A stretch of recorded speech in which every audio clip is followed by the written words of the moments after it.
people working with World Vision Canada managed to get into Kathmandu last night. Among them is Michael Messenger. He's the Executive Vice President and Chief Operating Officer. Now, Michael Messenger joins me by Skype from just outside Kathmandu in Bhaktapur, Nepal. Welcome to the program, Michael. I just want to know, we're hearing how difficult it is to get aid into that airport in Kathmandu. Just share for me how difficult it was to get yourself in there. Thank you, Suhana. Well, surprisingly, our team arrived and it was fairly straightforward. We had a flight that arrived on time and the lines were not like they were later on in the afternoon or had been the day before. I think that's the challenge in a situation like this. There's so many people trying to come in. The need is obviously great. We need that response. Kathmandu Airport is not very large. There's a limited capacity. And so it's natural that there'd be some bottlenecks. But I'm confident that as the teams here work together and we get more people on the ground, it will continue to improve. Having said that, it is a challenge for us to be able to get supplies in by air. So we're having to look at other means to get desperately needed supplies like tarpaulins and shelter, clean water in by land from places like India.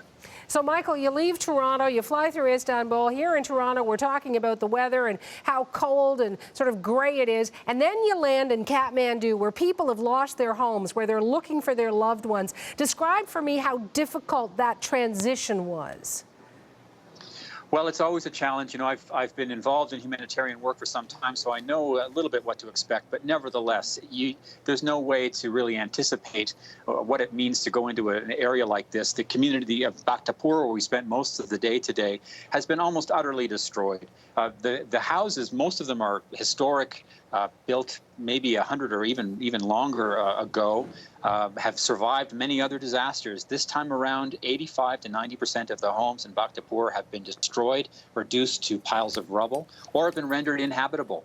Of course, you hear the stories of families. I connect with parents. I have 2 kids myself. So when you hear stories of parents having to scoop their kids up from a meal that's half eaten as the earthquake came, whip them out of the home before the house collapsed behind them, and then realize that their life for the next while is taking shelter under a plastic tarpaulin in an open field while the rain pelts down, wondering how they'd be able to provide for their children in the coming days. I just can't imagine that heartbreaking feeling that a parent has, and you can never get used to that. What about the parents who weren't able to scoop their children up?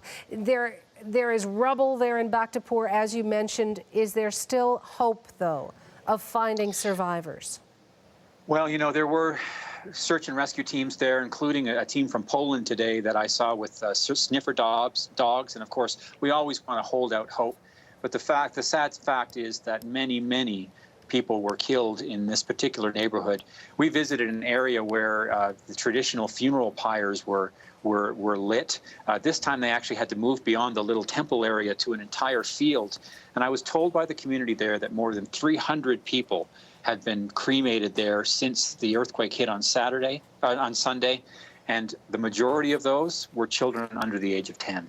Wow. So I sat down with a boy named Ram today. I joined his family under the tarp to hear what their experience was, both during the earthquake and afterward, and to see how World Vision would be able to respond. I was asking him about his education, because school has stopped for them right now. It had just started. He had said he loved school, but he didn't want to go back. And I asked him why, and he looked at me and he said, I don't want to go back because I don't want to see which of my classmates won't be coming back to school because they were killed in the earthquake. Wow. This is a 13-year-old boy. It's just a significant trauma for somebody so young to have to deal with.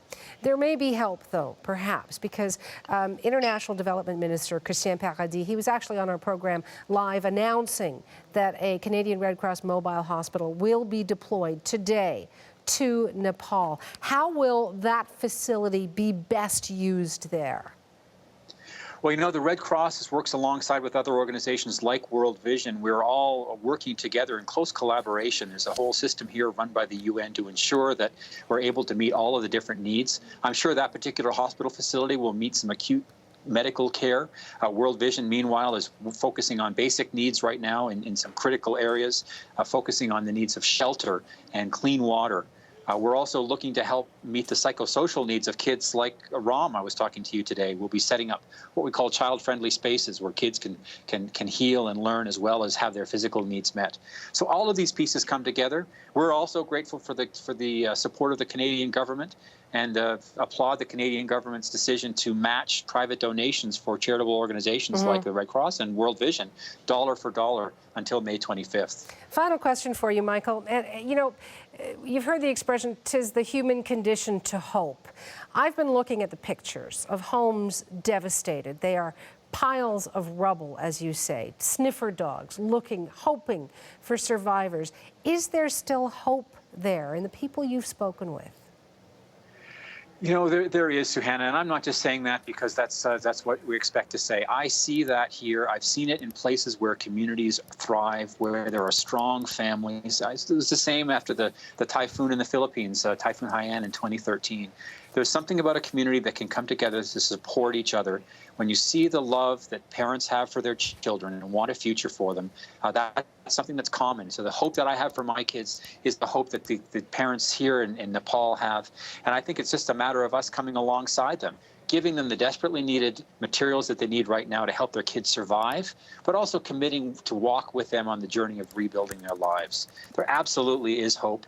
World Vision and other organizations are coming alongside to support, and I'm confident that with the family and community we've got here in Tibet, that they will be able to rebuild despite this terrible tragedy.